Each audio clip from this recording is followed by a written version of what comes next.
Hello students, अब हम आपके लिए टाइप ऑफ बीटा फंक्शंस वाले क्वेश्चंस लेकर आए हैं। ठीक है, तो इससे पहले कि हम लोग टाइप 3 को डील करें, क्यों ना हम लोग सबसे पहले बीटा फंक्शंस क्या होते हैं वो रिवीजन कर लें।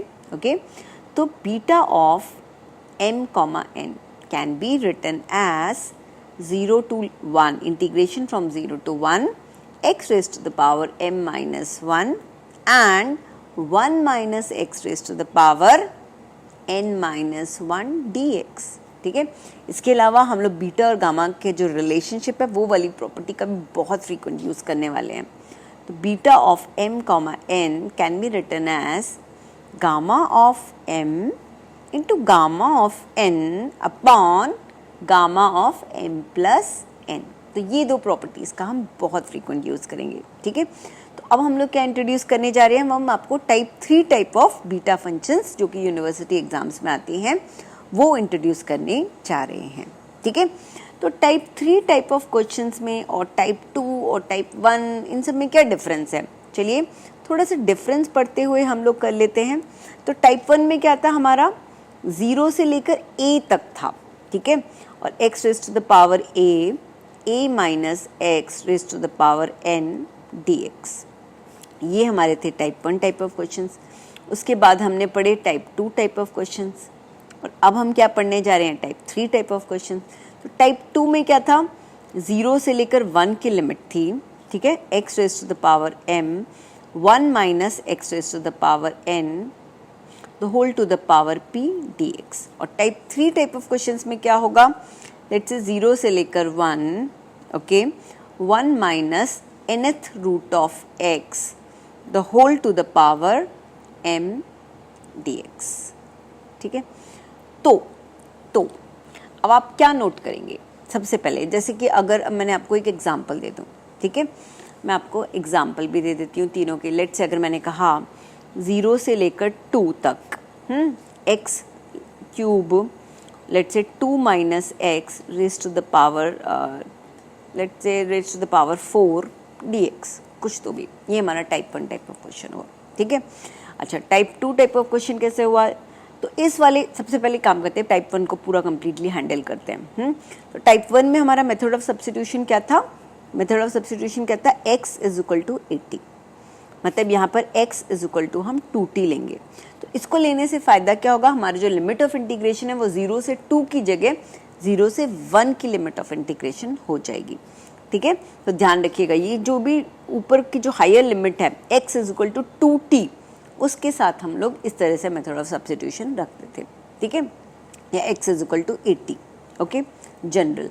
फिर उसके बाद टाइप 2 टाइप ऑफ क्वेश्चंस है, इसमें क्या होता था, x का कुछ तो भी पावर n होता था। ठीक है, x raise to the power 3, x raise to the power 4, जैसे कोई एग्जांपल ले लेते हैं, 0 से 1 हमारी लिमिट ज़रूर होती थी, लेकिन x to the power 4 and 1 minus x to the power 3, और ये into the whole raise to the power half, मतलब हो सकता है इसका अंडर रूट निकाला हो या कुछ भी ऐसा हो, dx, इस तरह के कुछ क्वेश्चंस होते थे।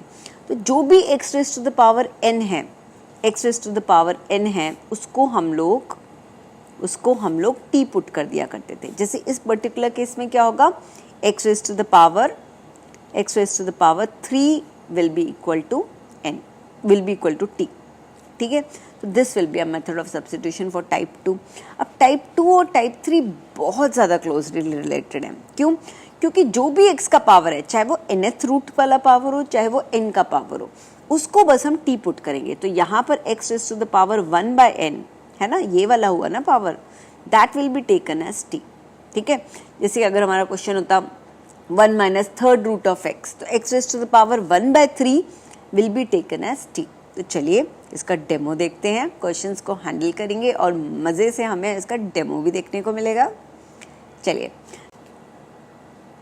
अब हम इस वाले क्वेश्चन को डील करते हैं।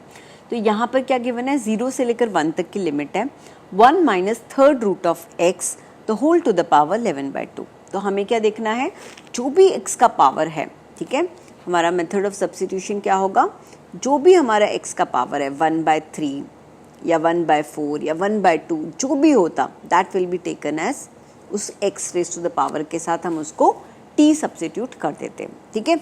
अब हम क्या करेंगे, इसका मतलब x क्या होगा, x हो गया टी क्यूब, इसका मतलब dx क्या हो गया, dx will be 3t square into D T, ठीक है।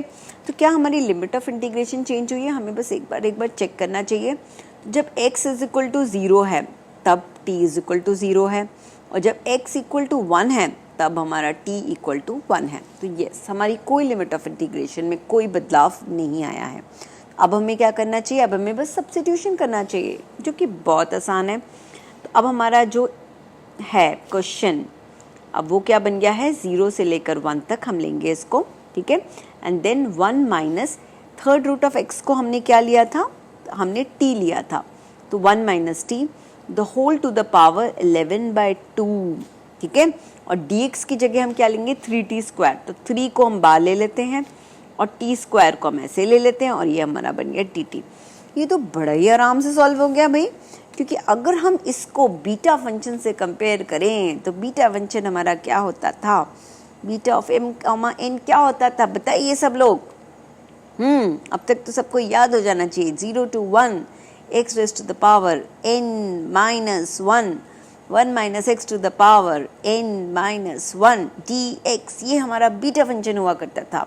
तो बस अब हम डमी वेरिएबल को इससे कंपेयर करेंगे, तो x t का square, this is nothing but x square, मतलब डमी वेरिएबल हमारा ये t है, ठीक है। t की जगह हम हर जगह पूरा x भी लिख सकते थे।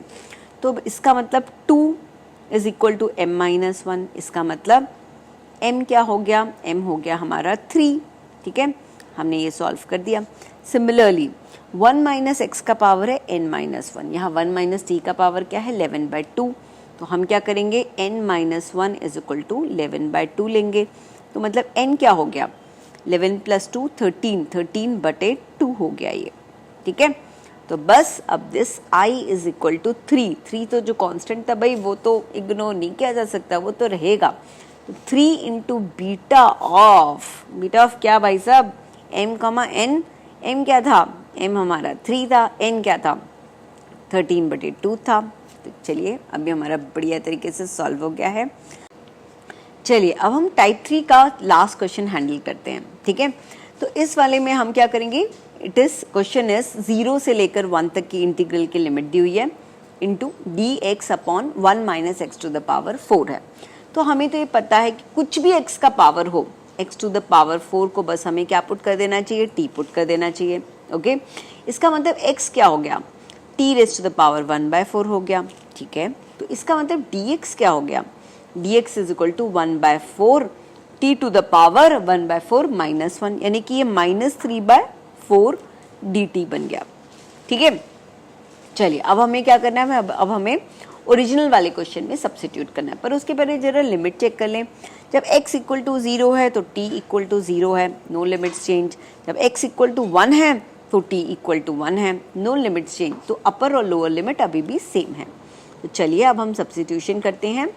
तो ये हमने रखा 0 से लेकर 1 तक की लिमिट, dx की जगह हम लिखेंगे 1/4 जो कि कांस्टेंट है, इसलिए हमने बाहर निकाल लिया, t to the power -3/4 dt में थोड़ा सा यहाँ दूरी पर लिख रही हूँ, ठीक है, उसका कोई रीज़न है।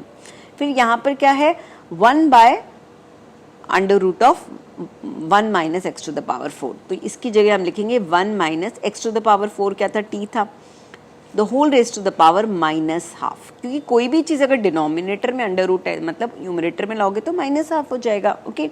बस अब तो ये हमारे लिए लड्डू क्वेश्चन बन चुका है। अब बस हमें इसको कुछ नहीं, बस बीटा से कंपेयर करना है। भाई साहब बताइए बीटा ऑफ m, n क्या हुआ करता था, माय लॉर्ड, सब लोग ध्यान लगा के सुनिए, okay. That is equal to 0 to 1 x raise to the power m minus 1, 1 minus x raise to the power n minus 1 dx। तो बस बढ़िया। अब ये वाला जो डमी वेरिएबल है इसको हम x से कंपेयर करेंगे, t raise to the power -3/4, मतलब m माइनस 1 क्या हो गया -3/4 हो गया।